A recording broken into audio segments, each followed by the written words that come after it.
The divorce papers were spread across the kitchen table when I came home that Thursday afternoon, and I knew even before reading them that my life as I understood it was about to end. "I need you to sign these," said Valentina without meeting my eyes, her arms crossed over her chest in that defensive posture I had learned to recognize during the last 6 months of our marriage deteriorating. I picked up the documents with hands that trembled slightly, reading the words that converted 8 years of marriage into a simple transaction of asset division, custody arrangements, and the clinical dissolution of everything we had built together. My eyes caught on one section in particular: primary marital residence, 1247 Maple Grove Drive, to be retained by Valentina Rodriguez, with mortgage responsibility transferred accordingly. She was taking the house, our house, the one we had saved for together, the one where we had planned to raise our daughter Sophia, the one that represented every sacrifice and compromise and dream we had shared. And according to these papers, I was just supposed to sign it away and walk out with whatever was left after the lawyers took their cut. "You're keeping the house?" I asked, even though the answer was right there in black and white, needing to hear her justify it out loud. She finally looked at me, and what I saw in her expression wasn't guilt or sadness or even anger. It was cold practicality, the same look she used when reviewing contracts at her job as a paralegal. "Sophia needs stability, Marcus. She needs to stay in her school, in her neighborhood, with her friends. You can't expect me to uproot her entire life just because you and I couldn't make this work." The way she phrased it, "you and I couldn't make this work," as if the failure had been mutual and equal, made my jaw tighten with frustration. We both knew the truth. She had checked out of this marriage 2 years ago when she decided my job as a property maintenance supervisor wasn't ambitious enough, when she started comparing me unfavorably to her friends' husbands who had real careers, when she made it clear that the man she married wasn't the man she wanted to stay married to. But arguing that point now, with divorce papers already drawn up and her mind clearly made up, felt futile.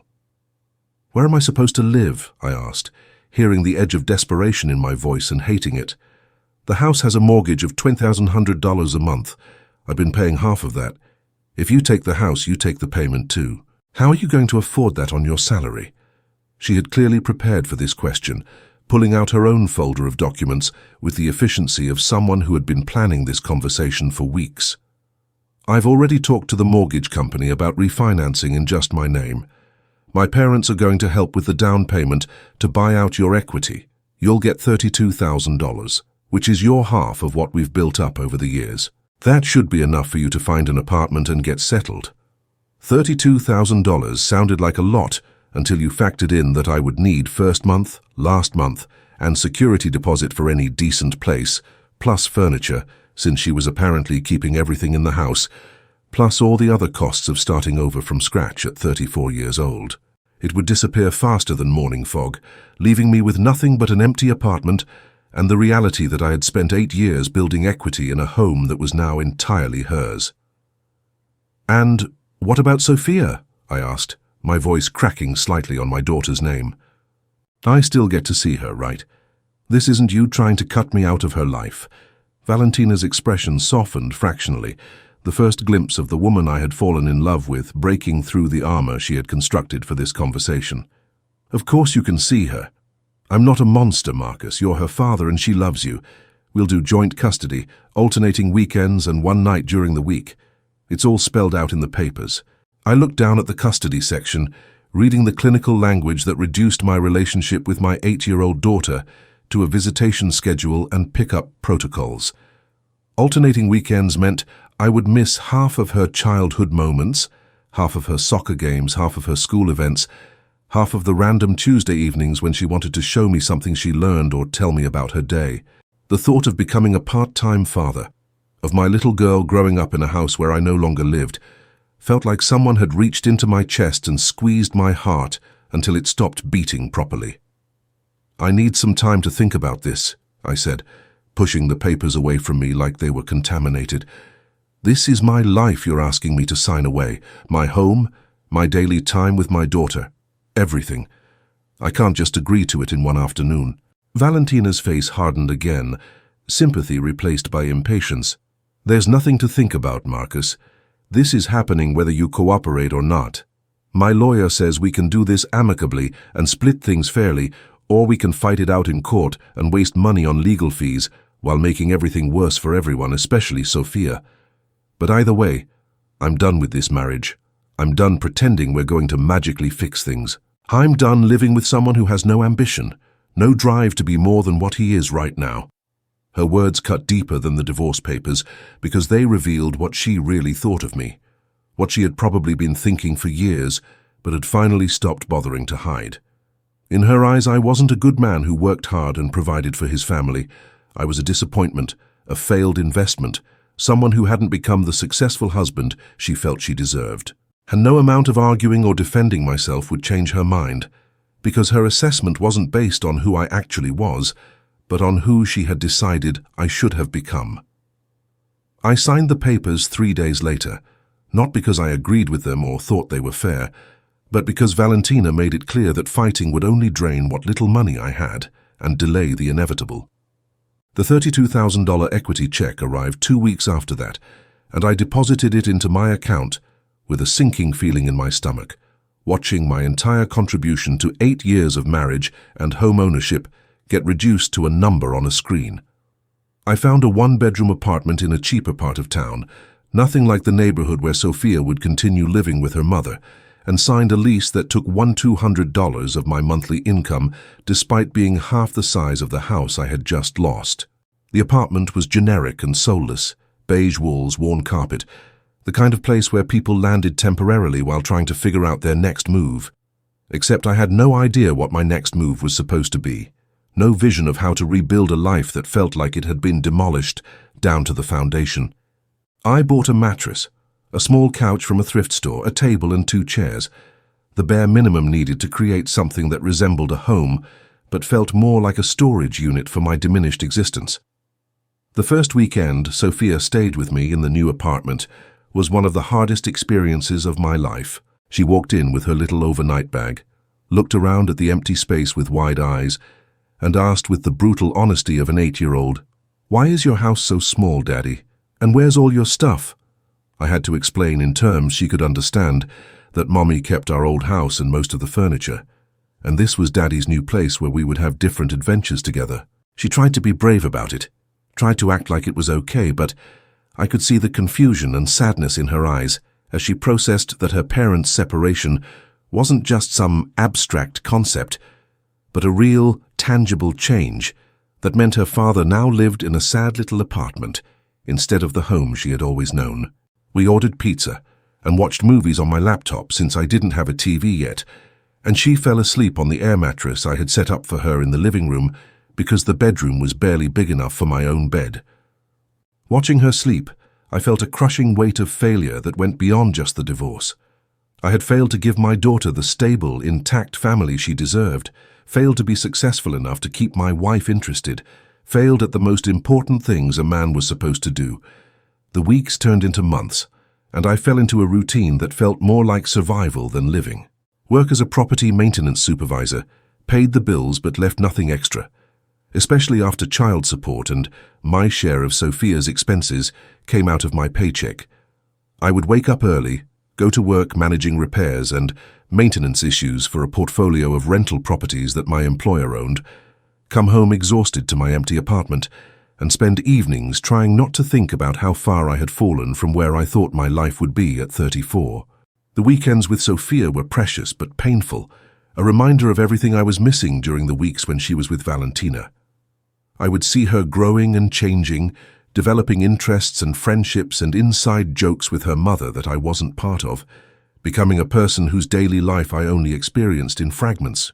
Every Sunday night when I drove her back to the house that used to be mine, and watched her run up to the door where Valentina waited, I felt a fresh wave of loss that never seemed to get easier, no matter how many times I experienced it. This was my life now, part-time father, full-time failure, just trying to get through each day without drowning in regret and bitterness. It was during one particularly dark evening, sitting alone in my apartment eating takeout Chinese food, because I couldn't muster the energy to cook, that I hit what felt like absolute rock bottom.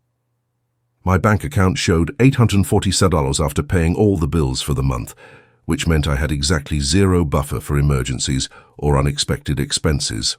I was 34 years old with nothing to show for my adult life except a failed marriage, a child I only saw part-time, and an apartment full of second-hand furniture that smelled faintly of other people's lives. I had no savings, no investments, no plan beyond just continuing to work the same job until I retired or died, whichever came first. The weight of that reality, the sheer mediocrity and limitation of it, pressed down on me so hard I could barely breathe. I thought about Valentina in the house we had bought together, probably redecorating it to erase any trace of me, building a life that didn't include space for the disappointing husband she had outgrown. I thought about Sophia sleeping in her room, growing up in that house, and how in her memory I would probably become increasingly peripheral, the dad who lived in the sad apartment and only showed up on weekends. The future stretched out before me like a long grey hallway with no doors, no turns, no possibility of anything changing or improving, just more of the same diminishing existence until I faded into irrelevance. In my desperation for any kind of distraction from that spiral of despair, I grabbed a book that someone had left in the apartment building's laundry room, probably abandoned by a previous tenant. Rich Dad, Poor Dad, by Robert Kiyosaki. The cover showing two contrasting figures representing different approaches to money and success. I had never been much of a reader, had always been too busy working and being a husband and father to sit down with books. But that night, I needed something to fill the silence and occupy my mind before the dark thoughts consumed me completely. I opened to a random page and started reading, not expecting anything profound, just hoping for temporary escape. But one passage stopped me cold, the words seeming to jump off the page with uncomfortable relevance. The single most powerful asset we all have is our mind. If it is trained well, it can create enormous wealth. I read that sentence 3 times, feeling it challenge every assumption I had been operating under. I had been thinking about my situation as a fixed reality. Valentina took the house. I lost everything. Now I was stuck in diminished circumstances with no way out. But what if that narrative was wrong? What if losing the house wasn't the end of wealth building, but potentially the beginning? If I could figure out how to use the one asset I still had control over, my mind and my capacity to learn and adapt. I stayed up until 3 in the morning reading that book, and then I read it again the next night and the night after that, filling notebooks with ideas and observations that challenged everything I thought I understood about money and wealth. The core message that kept hitting me was this: the wealthy don't work for money. They make money work for them through assets that generate passive income, primarily real estate and businesses. I had spent my entire adult life working for money, trading hours for dollars at a job that paid just enough to survive but never enough to get ahead, never thinking about building systems that could generate income without my direct labor. And the ironic part, the part that made me almost laugh at the cosmic timing, was that I worked in property maintenance. I spent 40 hours a week fixing and maintaining rental properties that made my employer wealthy while I stayed poor. I understood how rental properties worked from the operational side, knew what maintenance issues cost and how to solve them efficiently, had relationships with contractors and vendors, understood tenant management. I had valuable knowledge and skills. I just had never thought about using them for myself, rather than for an employer who paid me a fraction of the value I created. The idea that started forming in my mind was simultaneously exciting and terrifying. What if I used the remaining money from the house equity, about $28,000, after paying for the apartment setup and first few months of expenses, as a down payment on a rental property? Not to live in, but as an investment that could generate monthly cash flow and start building real wealth instead of just surviving paycheck to paycheck. It seemed impossible at first, because $28,000 didn't sound like enough to buy anything. But as I researched, I learned about creative financing strategies, about FHA loans that only required 3.5% down for owner-occupied properties, about house hacking where you live in one unit and rent out others, about finding distressed properties that could be renovated and rented for profit. The book emphasized taking action despite fear and uncertainty, starting small but starting now, rather than waiting for perfect conditions that would never come. The more you learn, the more you earn, another passage stated, and I took that literally, spending every spare moment educating myself about real estate investing, watching YouTube videos, reading blogs and forums, absorbing everything I could about how ordinary people built wealth through property. The property I eventually found was a duplex in a working-class neighborhood about 20 minutes from my apartment, listed at $175,000 and looking rough in the photos but structurally sound based on the inspection I insisted on before making an offer. It was a foreclosure that had been sitting on the market for 4 months because it needed cosmetic work that scared away most buyers. Dated kitchens, worn carpet, bathrooms that looked like they hadn't been updated since the 1980s. But I could see past the cosmetics to the bones of the property. Good roof, solid foundation, functional plumbing and electrical, layout that worked well for tenants. I offered $158,000, got accepted after some negotiation, and used an FHA loan with $5,530 down payment to buy the property with the stipulation that I would live in one unit for at least a year.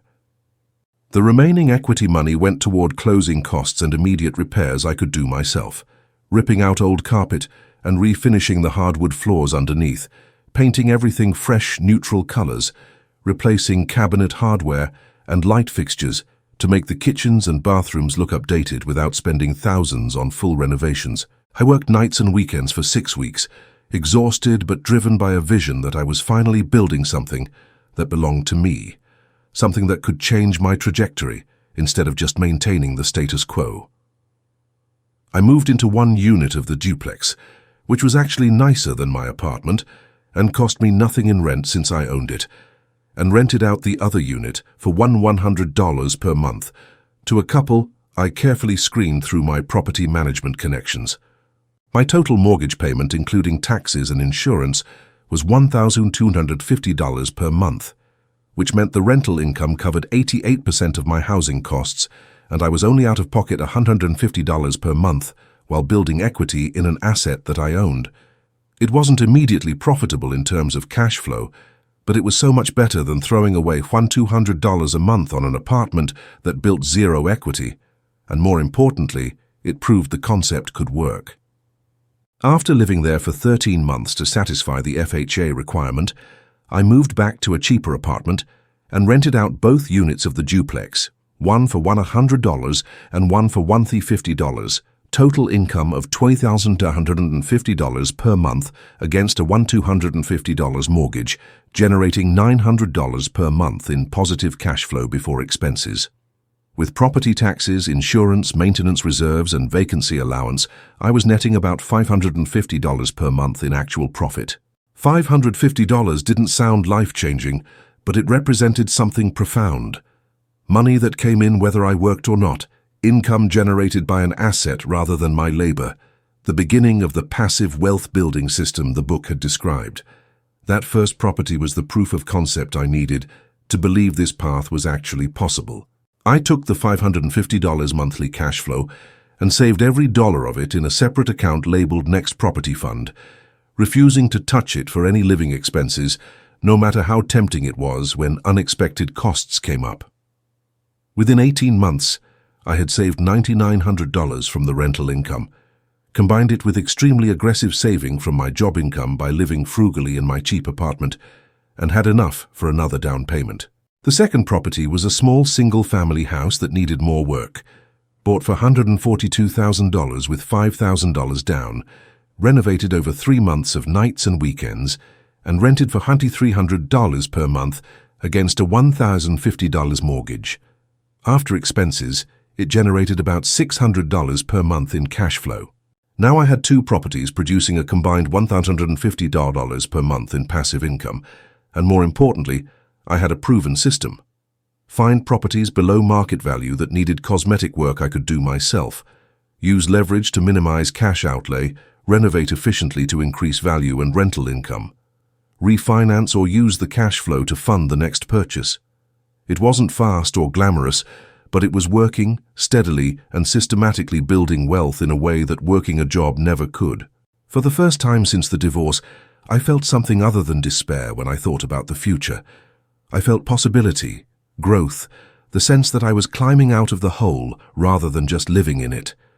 The growth accelerated over the next 3 years as I refined my system and reinvested every dollar of profit back into acquiring more properties. Property 3 was another duplex. Property 4 was a triplex that needed significant work, but had great bones and location. Property 5 was a single family in an up-and-coming neighborhood that I sensed would appreciate significantly. I learned to move faster on deals, to trust my analysis and pull the trigger when the numbers worked instead of overthinking every decision, to manage contractors efficiently when projects were beyond my own capabilities, to screen tenants thoroughly to avoid problem renters who would destroy my cash flow with late payments and damage. My job as a property maintenance supervisor actually became a strategic advantage rather than a limitation. I could identify good properties quickly because I understood construction and repair costs. I had relationships with contractors who gave me better pricing than retail investors could get. I could handle most maintenance issues myself and save the expense of hiring help. What had once felt like a dead-end job was now a paid education in exactly the skills I needed to build my real estate portfolio, and I approached it with renewed energy, knowing every day was making me better at my side business. By year 4 post-divorce, I owned 6 rental properties with a combined monthly cash flow of about $4,200 after all expenses, which was approaching what I made at my day job. The portfolio was worth approximately $980,000, with about $315,000 in equity after mortgages, and appreciating in value as the neighborhoods I had invested in continued to improve. I had gone from having $28,000 and no assets after the divorce to having $250,000 in equity and passive income that covered most of my living expenses. But beyond the numbers, what felt transformative was the shift in how I saw myself and my future. I wasn't Marcus, the divorced maintenance supervisor, living in a sad apartment anymore. I was Marcus, the real estate investor, building a portfolio that would eventually replace my job income entirely. I woke up energized instead of depressed, excited about the next property I was analyzing, instead of dreading another day of the same routine. I had something to work toward that was mine, that Valentina couldn't take away, that represented tangible progress rather than just treading water. The bitterness I had carried about losing the house had transformed into gratitude, because losing that one property had forced me to learn how to acquire multiple properties, to build real wealth instead of just equity in a primary residence that I might have stayed comfortable in forever without ever building beyond it. Sophia noticed the change in me during our weekend visits, commenting that I seemed happier, more present, more like the dad she remembered from before the divorce. She was 12 now, growing into a sharp and observant young woman, and she asked questions about the properties I owned and what I did with them. I took her to see a few of the rentals when we had tenant turnover, and I was preparing units for new renters, teaching her basic things about maintenance and property management, planting seeds about financial literacy and wealth building that I wished someone had planted for me 20 years earlier. "Is this why you don't live in a bigger apartment, Dad?" she asked during one of these visits, making the connection between my modest lifestyle and the investments I was prioritizing. "Because you're putting your money into these houses instead." I smiled, proud that she was understanding the concept. "Exactly, Mija. I could spend more money making my apartment nicer, or I could use that money to buy assets that make me more money. And eventually, if I keep doing this, these properties will make enough money that I won't have to work a regular job anymore. I'll have time, freedom, not just money." She thought about that for a moment, then said something that made my chest tighten with emotion. "I think that's really smart, Dad. Mom says you waste your time with those rental properties, but I think you're building something cool." The mention of Valentina's opinion on my real estate investing stung slightly, though I wasn't surprised she was dismissive of it. Through mutual acquaintances and the occasional necessary communication about Sophia, I had learned that Valentina's life hadn't quite unfolded the way she had planned when she left me. She was still working as a paralegal, still single after a couple of failed relationships with men she had thought were more ambitious than me, still living in the house, but apparently struggling more than she wanted to admit with the mortgage payment and maintenance costs on a property that was really too expensive for one income. The house that had seemed like such a prize in the divorce, the asset she had insisted on keeping, was apparently becoming more of a burden than she had anticipated. Meanwhile, I was building a portfolio of income-generating properties, each one paying for itself and contributing to my growing wealth, none of them dependent on my personal labor or limited by my single income.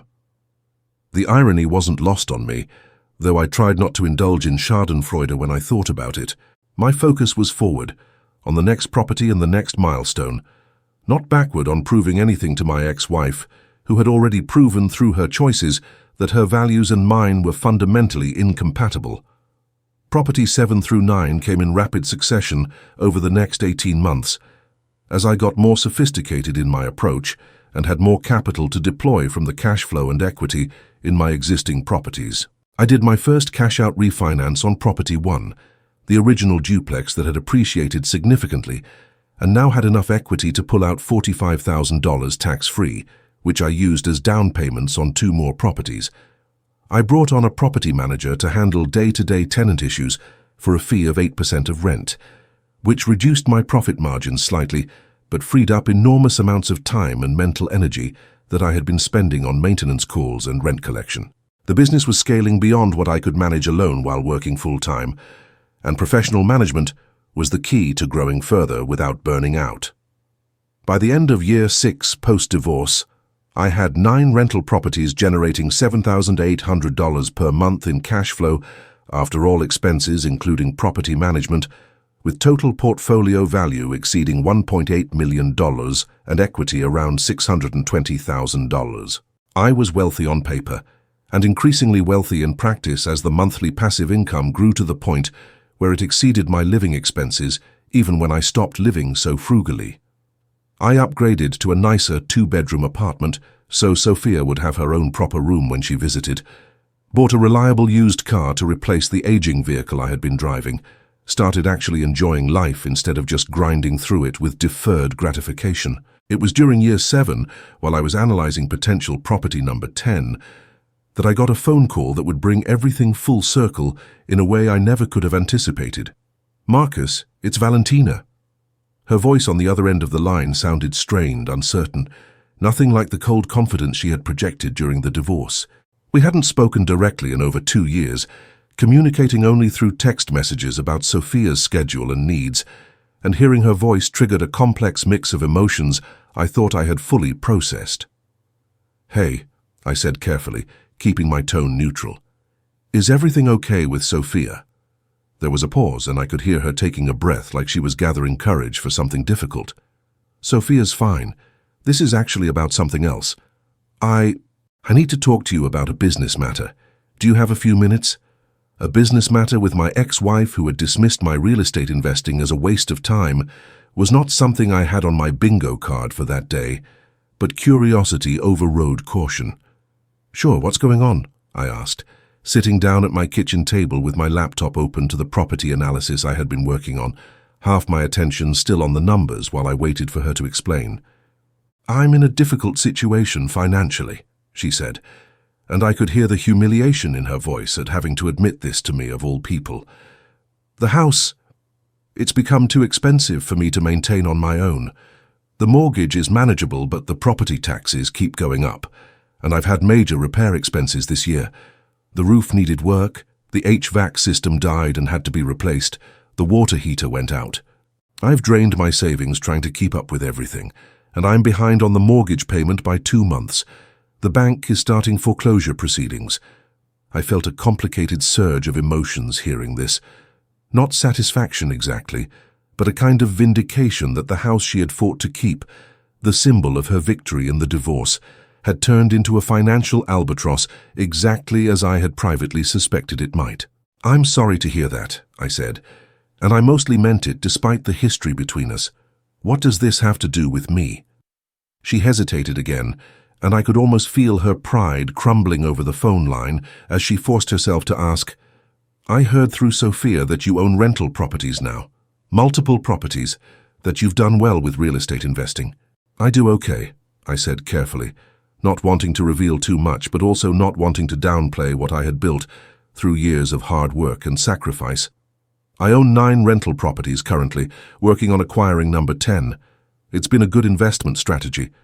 The silence that followed was heavy with all the things she wasn't saying. The recognition that the man she had dismissed as unambitious had built something significant, that the waste of time she had mocked to our daughter had turned into substantial wealth, that maybe her assessment of my potential had been catastrophically wrong. "I need to sell the house before the foreclosure goes through," she finally said. "But I owe more on the mortgage than it's worth in its current condition, with all the deferred maintenance. I can't afford to fix it up to sell it retail, and I can't afford to bring money to closing to cover the difference. So I'm stuck, and the foreclosure is going to destroy my credit and potentially cost me everything." I waited, knowing there was more coming, knowing she had called me specifically for a reason beyond just sharing her financial problems. "I was hoping," she continued, her voice small in a way I had never heard it before, "that maybe you would consider buying it as an investment property.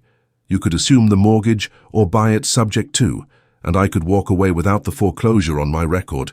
The request hung in the air between us, loaded with irony so thick you could cut it with a knife.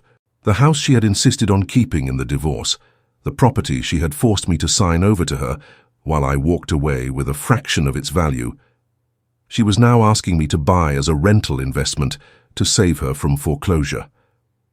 Part of me wanted to laugh at the cosmic justice of it, wanted to say something cutting about how interesting it was that my waste of time rental properties were now her solution to the problem caused by the house she had valued over our marriage. But a larger part of me, the part that had grown and matured through building my business and working on becoming a better person, recognized this as a pure business opportunity that should be evaluated on its merits rather than its emotional resonance. "Let me look at the numbers," I said, keeping my voice professional. "What do you owe on the mortgage? What's the current market value if it was in good condition? What are the specific repair issues that need addressing? And what's the property tax and insurance situation?" Over the next 30 minutes, she gave me all the details, and I ran the numbers in my property analysis spreadsheet while she waited on the line. The house had a mortgage balance of $287,000, needed approximately $35,000 in repairs and updates, and could rent for $2,800 per month in good condition based on comparable properties in that neighborhood. If I bought it subject to the existing mortgage at $287,000, put in $35,000 for repairs, my all-in cost would be $322,000 for a property worth about $375,000 retail, instant equity of $53,000, plus monthly cash flow of approximately $850 after mortgage, taxes, insurance, and management fees. "I'll do it," I said after finishing my analysis. "I'll buy the house subject to the existing mortgage. You'll need to sign a deed transferring ownership to me, and I'll make the back payments to bring the mortgage current and prevent the foreclosure. You walk away with no money, but also no foreclosure on your record, and no further obligation." I paused, then added something that surprised even me as I said it. "And you can stay there for 6 months rent-free while you find a new place and get your finances sorted out. After that, if you want to stay longer as a tenant, we can discuss rental terms, and I'd be willing to offer you a below-market rate given the circumstances." The silence on the other end of the line was so long I thought maybe she had hung up or the call had dropped. Then I heard her voice thick with emotion. "Why would you do that? After everything that happened between us, after how I treated you during the divorce, why would you offer me a rent-free period and below-market rent?"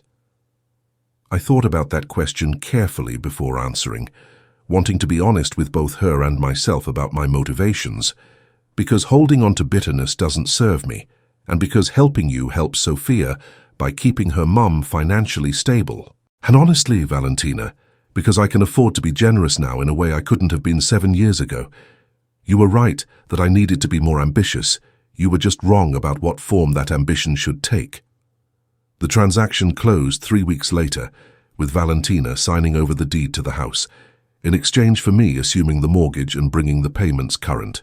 I spent the next 2 months overseeing renovations, replacing the roof properly this time, with quality materials that would last 20 years, installing a new high-efficiency HVAC system, updating the dated bathrooms and kitchen with modern finishes that would appeal to potential future tenants, repainting the entire interior in neutral tones. The house that had represented my failure during the divorce was now property number 10 in my portfolio, and working on it felt like a strange kind of closure, like I was literally rebuilding something that had once been torn away from me. Valentina kept a low profile during the renovation, staying out of my way and being almost painfully polite on the rare occasions we crossed paths when I stopped by to check on contractor progress. I could see the discomfort and embarrassment in her eyes every time she looked at me, the recognition that the power dynamic between us had completely reversed from what it had been during the divorce. 6 months later, true to my word, I told her she could stay as a tenant for $2,000 per month, $800 below the market rate of $2,800, as long as she needed to. She ended up staying for 8 months before finding a smaller, more affordable condo and moving out, thanking me awkwardly as she left for being more generous than I deserved.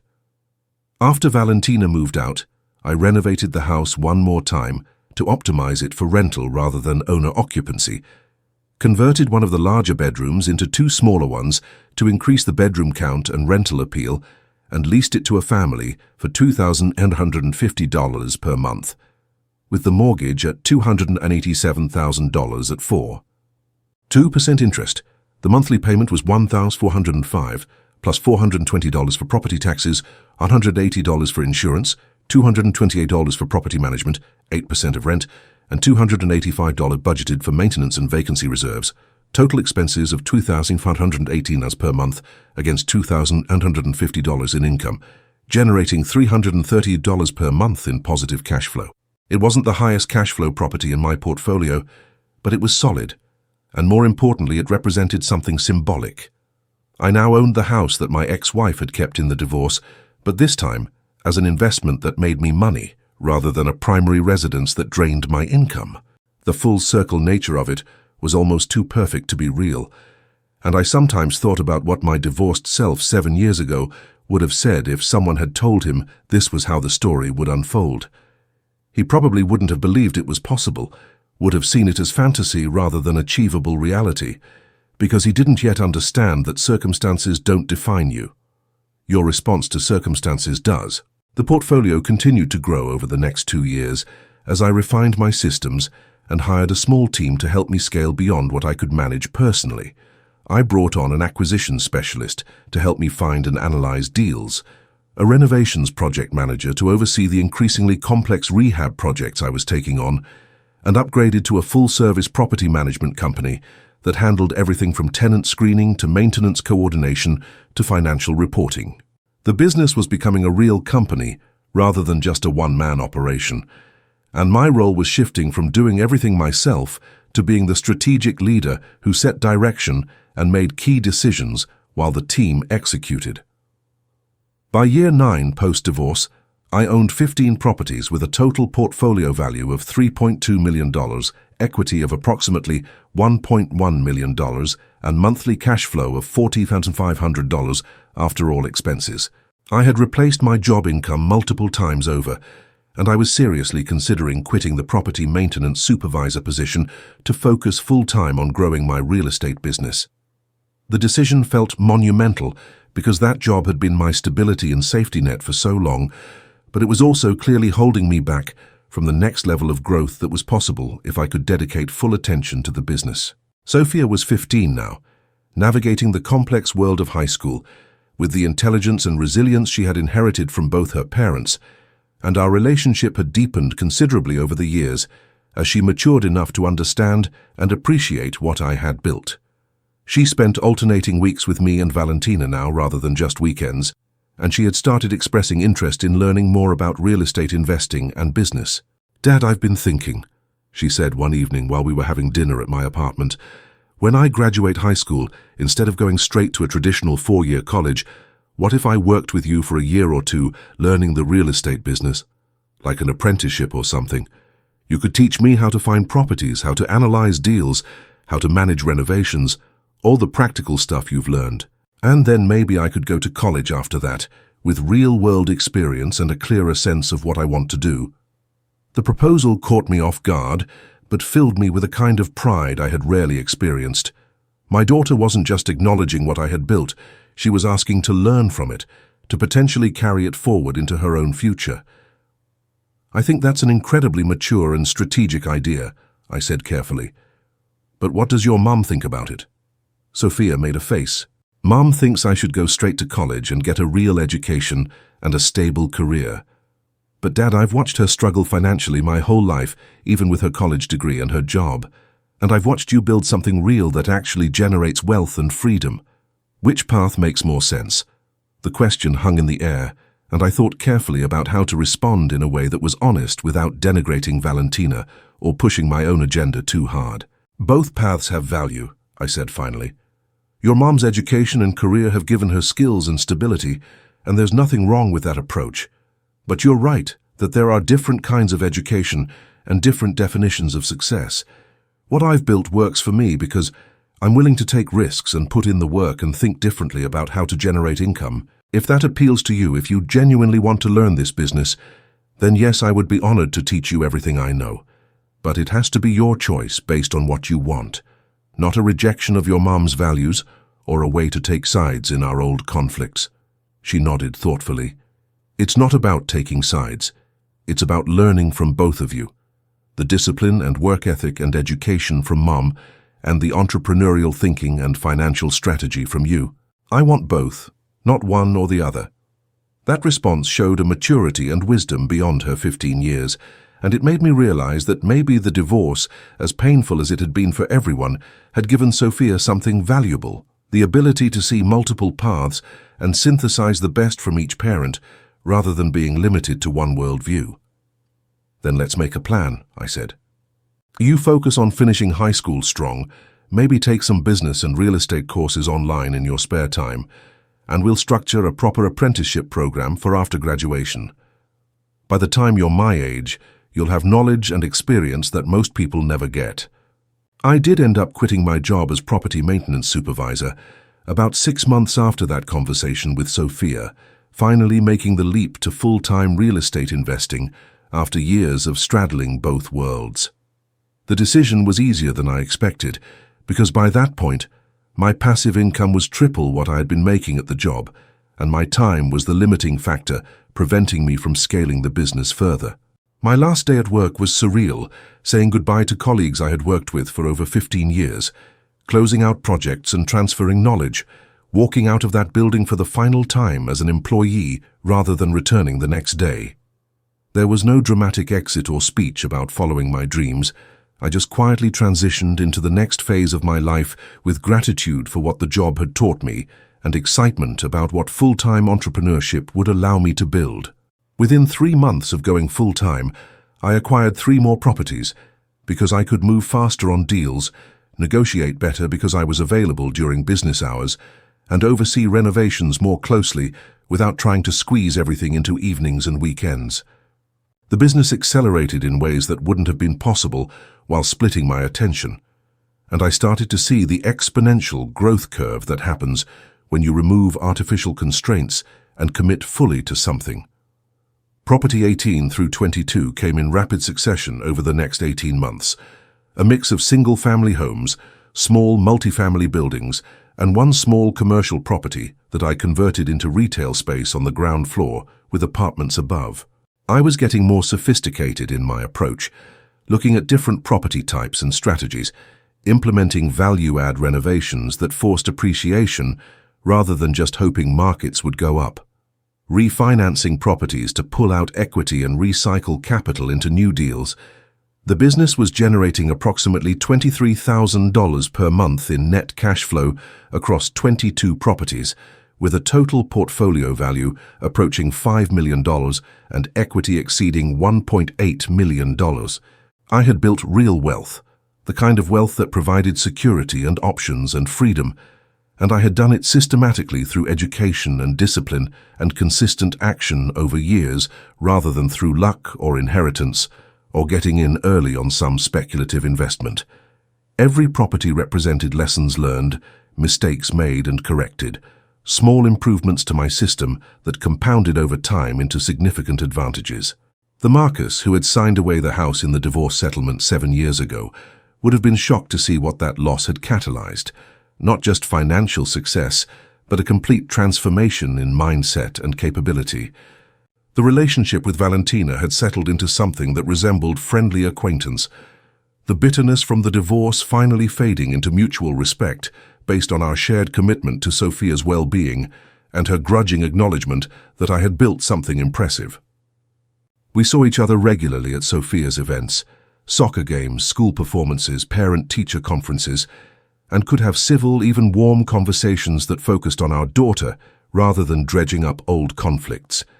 She had stabilized financially after moving into a more affordable condo, seemed less stressed and more content than I remembered her being during the last years of our marriage, and had even started dating someone who by all accounts treated her well. I was genuinely happy for her finding some peace and balance, because her happiness affected Sophia's happiness, and that mattered to me more than any lingering resentment about how the divorce had gone down. There was a moment at one of Sophia's soccer tournaments where we were sitting together on the sidelines watching our daughter play, and Valentina turned to me and said quietly, "I was wrong about you. I thought you lacked ambition, but really you just had a different vision of success than I could see at the time. What you've built is remarkable, Marcus. I'm sorry I couldn't support it when we were together." The apology was unexpected and genuinely seemed to cost her something to say, and I appreciated it for what it was, an acknowledgement that her assessment had been unfair and that the divorce, while probably necessary given our incompatibility, had been based partly on her misunderstanding of my potential. "I appreciate you saying that," I responded, keeping my eyes on the field where Sophia was making a defensive play that saved a goal. "But honestly, I'm not sure I would have built any of this if we had stayed together. Losing the house and starting over from nothing forced me to think differently about wealth and work in ways I probably wouldn't have if life had stayed comfortable. So, in a weird way, the divorce was exactly what needed to happen for me to become who I am now." She thought about that for a moment, then smiled sadly. "That's a very generous way to reframe it. I'm not sure I've done as well with my own reframing of the divorce. I've mostly just accepted that I made choices based on what I thought I wanted, and those choices didn't lead where I expected." We sat in silence for a few minutes, watching Sophia and the rest of the team celebrate after the game ended in their favor, and I felt a sense of closure that I hadn't realized I still needed. The marriage had ended. Our lives had gone in completely different directions, but we had both survived and found our own versions of okay, and that was enough. Sophia ran over to where we sat, flushed and excited from the win, and seeing both her parents there supporting her together, not as a married couple, but as committed co-parents who had figured out how to be in each other's presence without toxicity, felt like its own kind of victory that mattered as much as any financial milestone I had achieved. The business continued to evolve as I approached year 10 post-divorce, and I started getting approached by other investors who wanted to learn from what I had built or partner on larger deals. I resisted most of these approaches because I valued the independence and control I had worked so hard to establish. But one opportunity did catch my attention: a private equity firm that wanted to partner with experienced operators like me to acquire and manage larger multifamily properties, offering capital and infrastructure in exchange for my expertise and operational capabilities. After extensive due diligence on both sides, I agreed to a joint venture structure where they would fund acquisitions and I would manage operations, splitting profits 60-40 in their favor, but giving me access to deal sizes I could never do on my own. The first property we acquired together was a 48-unit apartment building that required significant renovation, but had strong fundamentals, and working on that project taught me how to scale my systems to a much larger property type than the small buildings I had been focused on. The success of that first deal led to 2 more, and suddenly I wasn't just a small-time landlord with 20-plus doors. I was a commercial real estate operator, managing over 150 units across residential and mixed-use properties, with a team of 12 people helping me run a business that was generating over $40,000 per month in net income to me personally after all expenses and profit sharing. The growth trajectory over the next 2 years was exponential in ways that still sometimes felt surreal when I stopped to think about where I had started. The partnership with the private equity firm opened doors to institutional quality deals that individual investors rarely accessed, and my operational track record gave them confidence to deploy increasingly larger amounts of capital through our joint ventures. We acquired 2 more apartment buildings, a mixed-use development with retail and residential, and a small office building that we converted into creative workspace for startups and small businesses. My personal portfolio, separate from the joint ventures, continued to grow as well through strategic acquisitions, funded by cash-out refinances on properties that had appreciated significantly. By year 12 post-divorce, I controlled over 300 residential units and 25,000 square feet of commercial space across various ownership structures, with a personal net worth that had crossed $4.2 million and monthly income exceeding $65,000 from all sources. The numbers were almost abstract at that point, so far removed from the desperate financial situation I had been in after the divorce that they felt like they described someone else's life rather than my own. But the freedom those numbers represented was very real, the ability to choose how I spent my time, the security of knowing my daughter's future was provided for, the satisfaction of having built something substantial through strategy and discipline rather than luck. Sophia graduated from high school with honors, and true to the plan we had discussed years earlier, decided to take a gap year working with me in the real estate business before making decisions about college. Valentina had eventually come around to supporting the idea, recognizing that practical business experience with her daughter's father, who had proven himself successful, was valuable, regardless of whether Sophia ultimately pursued formal higher education. I created a structured apprenticeship program for Sophia that covered all aspects of the business: property analysis and acquisition, financing and deal structuring, renovation project management, tenant relations and property management, financial analysis, and reporting. She threw herself into learning with the same intensity she brought to everything, spending days shadowing me in meetings and site visits, spending evenings studying real estate texts and online courses I assigned, asking sharp questions that sometimes revealed gaps in my own thinking. Watching her develop competence and confidence in the business was one of the most rewarding experiences of my life, better in many ways than my own financial success, because it meant what I had built could continue beyond me and provide opportunities for the next generation. By month 6 of her apprenticeship, she was handling significant responsibilities independently, screening potential properties, coordinating with contractors, even showing units to prospective tenants, and handling the leasing process. It was during Sophia's apprenticeship year that Valentina reached out to me again, this time not in crisis, but with what she framed as a business proposal that piqued my curiosity enough to agree to meet for coffee. We met at the same place where she had handed me divorce papers 13 years earlier, and the symmetry was not lost on either of us as we sat down at a corner table. "So what's this business proposal?" I asked, after we had exchanged pleasantries and ordered drinks. She took a breath, seeming slightly nervous in a way that reminded me of when she had called asking me to buy the house. "I've been watching what you've built and watching Sophia learn from you, and I've realized I made a mistake, not just in our marriage, but in my entire approach to career and finances. I've been working as a paralegal for 20 years, and I'm good at it. But there's no real wealth building in what I do. I trade hours for dollars, and when I stop working, the money stops coming. You've built systems that generate income whether you work or not, and that's real freedom." She paused, then continued. "I have about $85,000 in savings that I've accumulated over the past few years by living frugally and being very careful with money. I want to invest it in real estate, but I don't know how to do what you do. So I'm proposing a partnership where I provide capital and you provide expertise, and we split the profits from whatever properties we acquire together." The proposal caught me completely off guard, not because the structure was unusual. Joint ventures were common in real estate, and I had done several by that point, but because it was coming from my ex-wife, who had spent years dismissing real estate investing as beneath serious consideration. "Why me specifically?" I asked, needing to understand her motivation. "There are plenty of real estate investors who do partnerships. Why approach your ex-husband for this?" She smiled slightly, acknowledging the strangeness of the situation.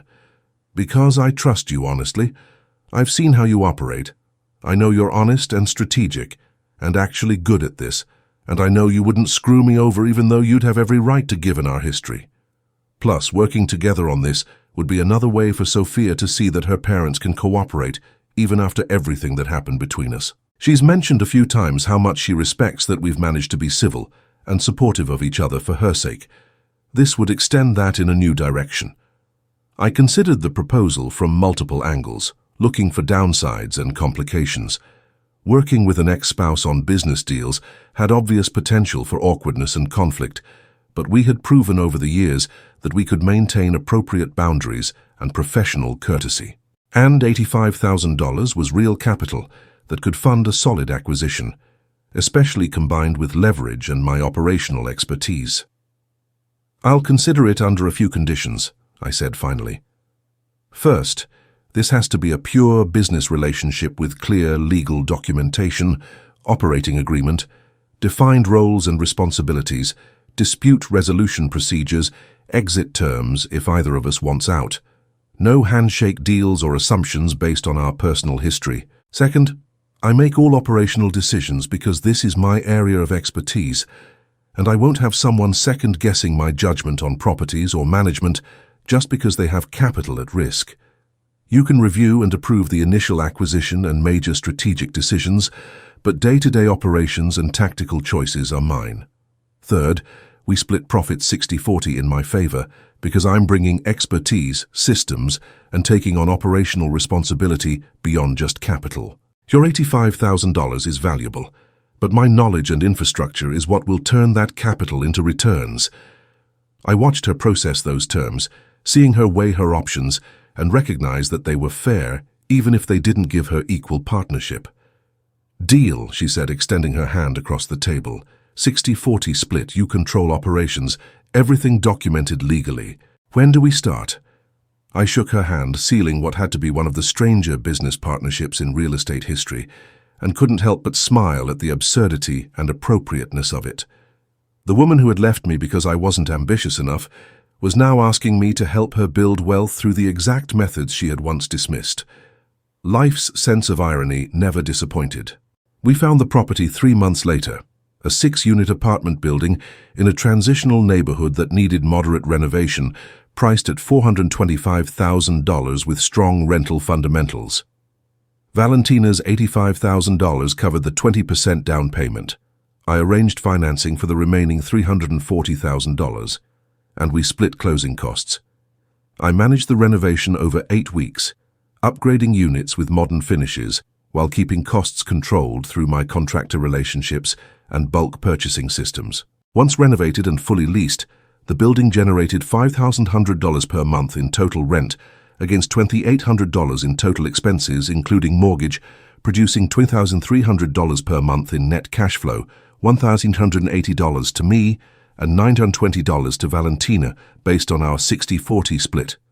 For her, that represented about 13% annual cash-on-cash return on her $85,000 investment, far better than anything she could get through traditional investments. Plus, the property was appreciating and building equity through mortgage paydown. For me, it was another solid performing asset in the portfolio and proof that even unconventional partnerships could work when structured properly with clear expectations. Over the first year of ownership, Valentina proved to be an ideal passive partner. She reviewed the financial reports I sent monthly, asked intelligent questions, but never tried to micromanage or override my operational decisions.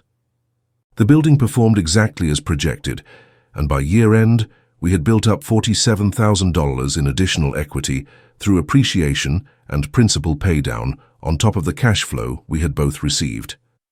The success of that first joint venture with Valentina led to a second property 18 months later, when she had saved up another $60,000 and wanted to reinvest her profits from the first building rather than taking them as cash distributions. This time we acquired an 8-unit building for $530,000 using similar structure and financing, and I managed another successful renovation that increased the property's value and rental income substantially. Our working relationship had settled into a comfortable rhythm that was purely professional and surprisingly drama-free, both of us having matured enough to separate our past marital conflicts from present business interests. Sophia found the whole situation fascinating and often joked that her parents had figured out how to cooperate better as business partners than they ever had as spouses, which was probably accurate. The real beneficiary of our successful collaboration was Sophia herself, because she got to observe and learn from both parents working together toward shared financial goals, seeing firsthand how business relationships could be structured for mutual benefit, even between people with complicated history. By the time she turned 20 and decided she was ready to pursue formal education after 2 years of real estate apprenticeship, she had a sophisticated understanding of wealth building, business structures, and interpersonal dynamics that most MBA graduates never acquired. My own portfolio had continued expanding beyond the joint ventures with Valentina, reaching a point where I owned or controlled parts of 43 different properties with total value exceeding $12 million and generating over $95,000 per month in various income streams. The business had evolved from a simple landlord operation into a diversified real estate investment company with multiple strategies: long-term buy-and-hold rentals, value-add renovations and repositioning, joint ventures with capital partners, property management services for third-party owners, and even some development projects where we were building new construction on land we had acquired. I had a team of 18 people handling various aspects of operations, had raised my profile in the local real estate investing community through speaking and teaching, and had started getting approached regularly by people wanting to invest with me or learn from me. The success had opened doors I never imagined would be available to someone who started with nothing but $28,000 from a divorce settlement and a determination not to stay stuck in circumstances that felt like a prison. Every milestone, crossing $1 million in net worth, then $2 million, then $5 million, felt surreal because I remembered so vividly what it felt like to have $840 in my bank account and no idea how I was going to survive the next month. It was around year 14 post-divorce that I got invited to speak at a real estate investing conference, sharing my story and strategies with an audience of several hundred people who were in various stages of their own investing journeys. Standing on that stage, looking out at people who had paid to hear what I had learned through years of trial and error and systematic building, felt like the ultimate validation that I had created something worth sharing. I talked about the divorce and losing the house, about the dark period of despair and desperation, about finding the book that changed my perspective on wealth, about buying that first duplex with fear and uncertainty, but also determination to build something different than the life I had been living. I talked about the systematic approach to growing the portfolio, about learning from mistakes, about the importance of education and taking action despite not feeling ready, about how compound growth works when you reinvest profits rather than consuming them. The single most powerful asset we all have is our mind, I quoted from the book that had started my journey. If it is trained well, it can create enormous wealth. But if it is trained poorly or not trained at all, it will create a life of poverty for you and your family.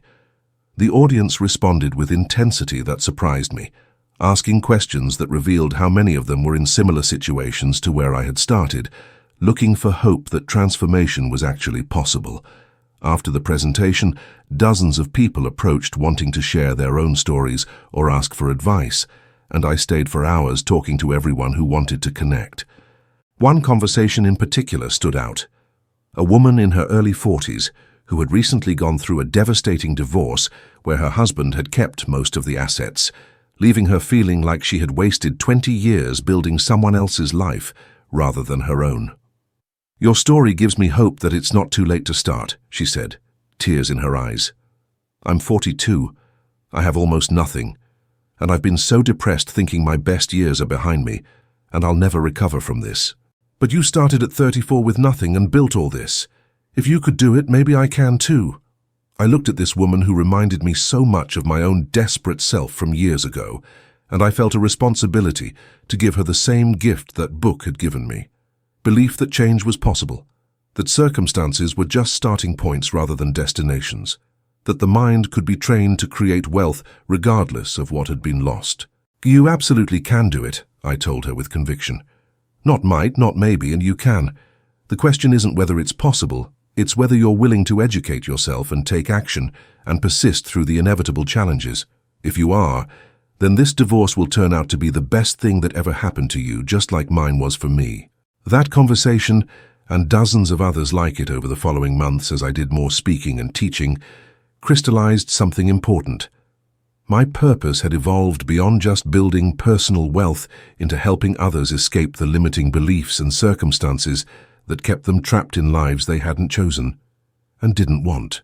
I started a blog sharing detailed case studies of my properties and strategies, created online courses, teaching my acquisition and renovation systems, launched a podcast interviewing other real estate investors about their journeys, and eventually wrote a book titled From Broke and Divorced to Financial Freedom, a real estate blueprint for starting over.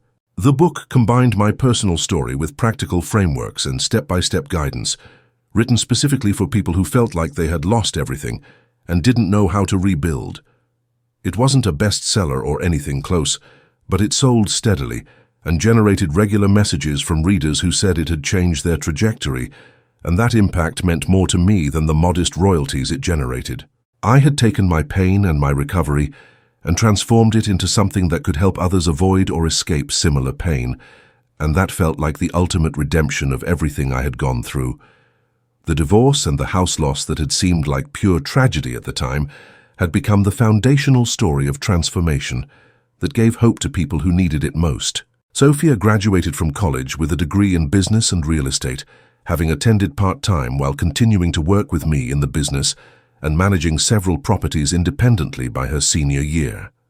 She was 23 years old and already had more practical real estate experience than most people acquired in entire careers, plus the formal education to complement the hands-on knowledge she had gained through apprenticeship. We had a conversation after her graduation about what came next, and she surprised me by saying she wanted to start her own real estate investment company rather than just continuing to work for mine. "I want to build something that's mine, Dad, the same way you built something that was yours instead of just working for someone else. You've taught me everything I need to know to get started, and I have some savings from working with you over the years. I think it's time for me to take what you've given me and create my own version of success." The pride I felt hearing her articulate that vision was almost overwhelming. This was exactly what I had hoped to instill in her, the mindset that you could create your own path rather than following someone else's script, that you could build assets rather than just trading time for money.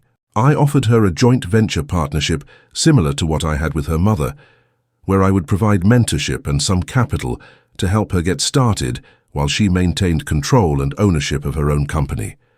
She accepted gratefully, and within 6 months she had acquired her first 2 properties and was operating independently with me as an advisor rather than boss. Valentina's real estate partnership with me had grown to 5 properties by year 15, her portfolio generating about $4,500 per month in cash flow and having built up over $280,000 in equity through appreciation and mortgage paydown. She had become genuinely knowledgeable about real estate investing through osmosis and active learning, asking smart questions and understanding the strategies well enough that she sometimes brought deal opportunities to me that she had found herself. Our relationship had evolved into something that resembled genuine friendship, built on mutual respect and shared financial interests. All the bitterness from the divorce fully dissolved by time and by the recognition that we had both ultimately ended up where we needed to be. She had even started dating seriously again, a relationship with someone who shared her now more balanced values about work and life and money, and seemed happier than I had seen her in years. When we had dinner occasionally to discuss the properties or just catch up, she would sometimes reflect on how different her life had turned out from what she expected when she filed for divorce. "I thought keeping the house was winning," she said during one of these dinners. "I thought I was getting the valuable asset and you were getting nothing. But that house nearly destroyed me financially, and losing it was what pushed you to build real wealth. I got the illusion of winning while you got the actual victory. It's humbling to realize how wrong I was about what mattered." "You weren't entirely wrong," I replied, wanting to be fair about the complexity of our history. "You were right that our marriage wasn't working, and that we wanted different things. You were right that I needed to be pushed to reach my full potential, even if you were wrong about what form that push should take. And you've done well with the opportunities you've had. You're financially stable. You have ownership in real estate now through our partnership. You raised our daughter to be an incredible young woman. That's not nothing." She smiled, appreciating the generosity of that framing. You've gotten very good at taking painful experiences and finding the value in them, haven't you? I'm not sure I have that skill. I still look back on the divorce and mostly just feel regret about how I handled it, even though I know it was necessary. I thought about that observation, about how the ability to reframe suffering into growth had been one of the most valuable things I had learned through this whole journey. The reframing didn't happen automatically, I said. It took years of intentional work to shift from victimhood to agency, from bitterness to gratitude. But yeah, I've learned that you can't change what happened to you, only what you make it mean. And I chose to make our divorce mean that I needed to become someone stronger and more capable. That choice changed everything. We sat in comfortable silence for a moment, and I felt grateful that we had managed to navigate from the worst moment of our relationship to this place of mutual understanding and support. The business continued to evolve and scale over the following years, reaching a point where I was less involved in day-to-day operations and more focused on high-level strategy and larger opportunities. I had trained and promoted leaders within my team who could run properties and manage projects without my constant oversight, which freed up my time for activities that created more value. Raising capital from investors, negotiating major acquisitions, building strategic partnerships, teaching and speaking and writing. By year 17 post-divorce, the portfolio had grown to over 60 properties and nearly 500 residential units under various ownership structures, generating over $160,000 per month in net income between personal holdings and management fees from properties I operated for partners. My personal net worth had crossed $8 million, and I was living a life that would have seemed like impossible fantasy to my 34-year-old divorced self. Beautiful house that I owned outright. Financial freedom to choose how I spent my time, meaningful work that helped others while building wealth, strong relationship with my daughter who was succeeding in her own right. But more than any external marker of success, what felt most valuable was the internal transformation from someone whose identity and worth depended on external validation to someone who knew his own value independent of circumstances or other people's opinions.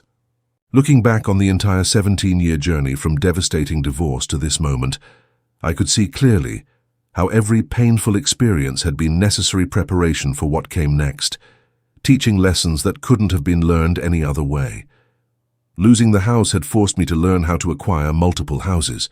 Valentina leaving had freed me to build a life aligned with my actual values rather than her expectations. The financial desperation had created the hunger and desperation needed to take action despite fear and uncertainty. The years of grinding while working full-time and building on the side had developed the discipline and work ethic that made later success sustainable. Even the specific pain points and the humiliation, the loneliness, the fear, the self-doubt had all served as fuel for the transformation that was required. If the divorce had been easy or amicable, if I had gotten half the house value and walked away with more resources, I probably would have just found another comfortable job and comfortable apartment and comfortable life that never pushed me to discover what I was actually capable of creating. The difficulty was the point, the catalyst that forced metamorphosis rather than just superficial change. If it is trained well, the mind can create enormous wealth, and my mind had been trained through necessity, through suffering that demanded I either transform or be destroyed by circumstances. I had chosen transformation, and that choice had made all the difference. It was year 18 when something unexpected happened that brought the entire journey full circle in a way I could never have scripted.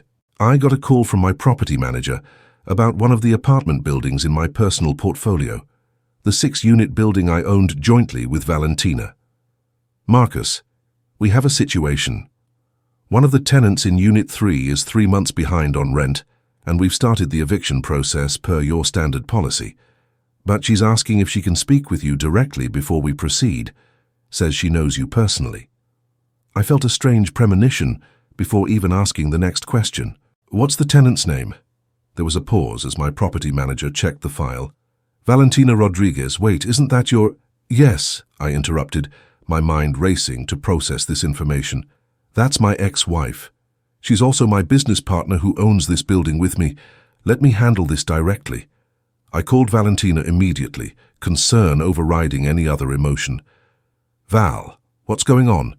The property manager says you're behind on rent and facing eviction. Why didn't you tell me you were having financial trouble?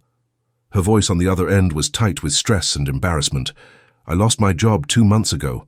The law firm I was working for merged with another firm, and they eliminated a bunch of positions, including mine.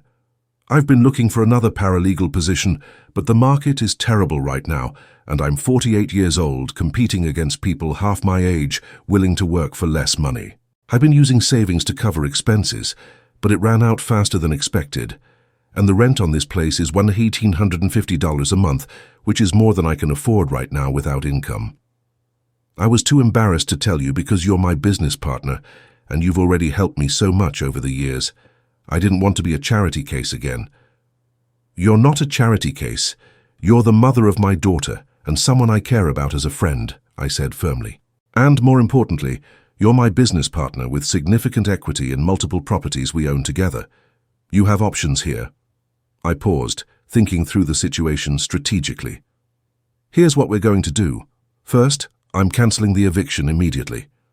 Second, we're going to sit down and look at your overall financial situation and figure out what makes sense. You have equity in 5 properties that are worth real money.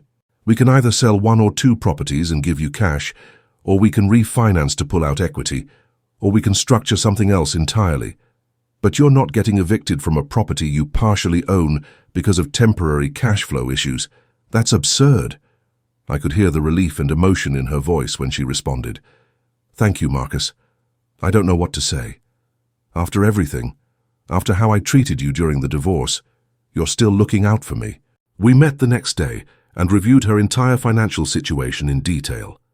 She had about $312,000 in equity across the 5 properties we owned together, was collecting about $2,700 per month in profit distributions, but had been spending beyond her means and hadn't built up proper reserves for emergencies like job loss. The rent on her condo was indeed too expensive relative to her income from the properties, and she needed to either increase income or decrease expenses significantly. I have a proposal, I said after analyzing everything. You move into one of the units in this building that we own together. You're already living here paying $1,850 as a tenant. As a 40% owner, your portion of the rent is effectively only $740, while the building captures the full $1,850 from the unit. You save over $1,000 per month in housing costs, which gives you breathing room while you figure out your next career move. She looked at me with an expression I couldn't quite read. You want me to stay here not paying full rent in a building we own together? Won't that create accounting problems? We'll handle it correctly, I explained. The building will show full rent collected, but we'll account for your portion as an owner distribution rather than tenant payment. It's all legitimate as long as we document it properly. And honestly, Val, this is exactly what ownership is supposed to provide: options and security when life doesn't go according to plan. You invested capital with me years ago and trusted me to build something valuable with it. Now that value is protecting you when you need protection. That's the whole point of building assets. She nodded slowly, processing the offer. I'll take it. And Marcus, I need to say something I should have said years ago. You've become the kind of man I couldn't see when we were married. Generous, strategic, secure enough to help others without needing to prove anything. I'm sorry I didn't believe in you back then. You deserved better. I smiled, feeling no bitterness about the past, only gratitude for how it had pushed me to become someone stronger. We both got what we needed, even if it didn't look like we thought it would. The final years of this journey brought a sense of completion and purpose that transcended the financial success I had built. Sophia's real estate company was thriving with 8 properties generating strong cash flow and equity growth, proving she had inherited and refined the skills I had taught her, while adding her own innovations and energy to the business. Valentina had stabilized financially, found a new paralegal position that paid less but offered better balance, and continued living in the unit we owned while contributing her ownership share and slowly rebuilding her reserves. My portfolio had grown to 72 properties across various structures, generating over $195,000 per month in net income, with total net worth approaching $11 million.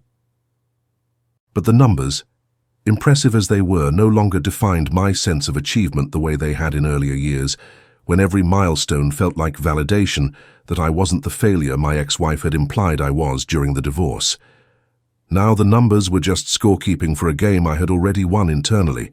What mattered more than wealth was the impact I could have through teaching and helping others avoid or escape the traps I had fallen into. The online courses I had created were reaching thousands of students, many of whom sent messages about properties they had acquired and lives they had transformed using the frameworks I had shared. The book continued to sell steadily and generate speaking opportunities where I could share the message that circumstances don't define you unless you let them, that loss can be converted into leverage, that the mind trained properly can create wealth from nothing but knowledge and determination.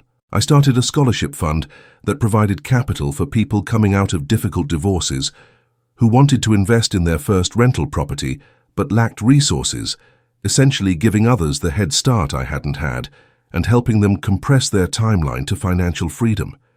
Each person who succeeded using what I had taught felt like an extension of my own success, multiplying the value of everything I had learned through pain and persistence.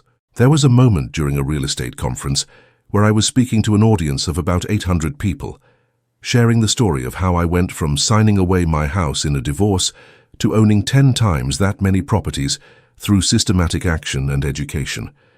After the presentation, a man in his late 30s approached me with tears in his eyes. "I'm going through a divorce right now. My wife is keeping our house, I'm moving into an apartment, and I've been so depressed thinking my life is over at 38. Your story is the first thing that's given me hope that maybe this is a beginning instead of an ending." I looked at this man who was exactly where I had been years ago, standing at the precipice of either destruction or transformation without knowing which way he would fall, and I felt the weight of responsibility to give him what I wished someone had given me. "It's absolutely a beginning," I told him with conviction. "The house you're losing is just wood and drywall. What matters is what you build next with the freedom you now have to create something on your own terms." We talked for 20 minutes about practical first steps and mindset shifts, and I gave him copies of resources that would help him get started. As he walked away, looking more hopeful than when he arrived, I felt a deep sense of purpose that had nothing to do with money or properties or any external marker of success.